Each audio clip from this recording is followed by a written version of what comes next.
Përshëndetje të dashur miqtë e mi, përshëndetje të nderuar ndjekës. Ja ku po ritakohemi sërish me mua Tirona Lilin, pikërisht këtu në kanalin Monitor TV, për të ndarë bashkarisht me ju lajmet dhe ngjarjet më të fundit, por edhe qëndrimet dhe analizat rreth artistëve shqiptar, jetës së tyre, marrëdhëniet tashmë të hapura, të mbyllura.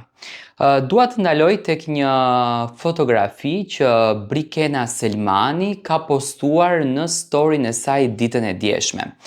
Jemi tashmë në javën e botrorit, kemi lojra të ndryshme futbolli dhe Brikena dhe Mateo është pothuajse çdo natë në Top Arena me daljet e tyre ekskluzive, me intervistat e tyre, me angazhimin e tyre në këtë format. Brikenën po e shohim çdo ditë jashtëzakonisht të bukur, në fakt përzgjedhen që të jetë tepër luksoze në daljet e saj, përzgjedhen që të jetë tepër e detajuar, që në fakt unë i preferoj njerëzit edhe i pëlqej njerëzit që i kushtojnë vëmendje shumë vetes së tyre. Sidomos femra të cilat i japin rëndësi pamjes, dukjes, fustanit, veshjet dhe gjithçka tjetër. Brikena ka treguar që nuk qëndron në Tiranë, ajo do me thënë e bën rrugtimin vajtje-ardhje, Tiranë-Prishtinë, por ndoshta në këto ditë televizioni Top Channel me patjetër që i ka mundësuar një hotel ku ajo do të pozicionohet. Shumica më pyesin Tiranë si e shikon qëndrimin e Brikenës në Top Arena. Me thënë të drejtën, unë nuk shoh një Brikena shumë të lirë, shoh një Brikena pak të ngurtësuar.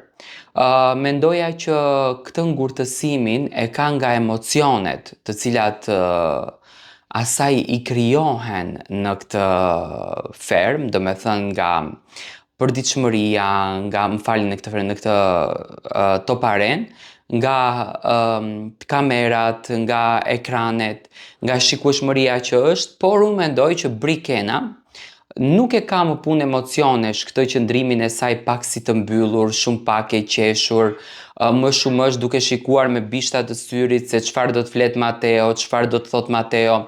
Ndërsa Mateo më duket më i lirë, më duket më i qartë, do me thënë kanë rikthyer pikërisht ditët e para të Big Brotherit, kur Brikena dhe Mateo u takuan për herë të parë pas 4 vitesh.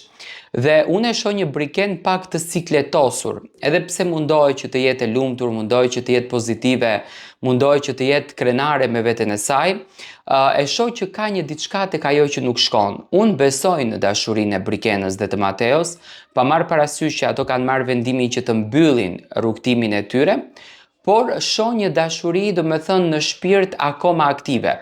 Dhe unë mendoj që Brikena nuk do ta mbyll marrëdhënien e saj kaq shpejt dhe pa një shpjegim. Unë shoh një Brikena që është duke pritur një reagim nga Mateo, është duke pritur një lëvizje nga Mateo.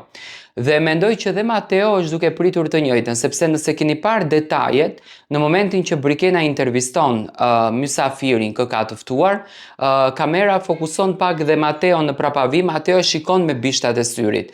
Por dhe Brikena është shumë kurioztare gjatë gjithë kohës se çfarë do të thot Mateo, dhe për këtë gjë, do me thënë, unë e shoh një situatë pak të ndërlikuar, e shoh një situatë pak kaos dhe mendoj që Brikena dhe Mateo në fund përsëri do të jenë bashkë. Por që ka mungesë, do me thënë ka mall për njëri tjetrin, kjo është tepër e dukshme.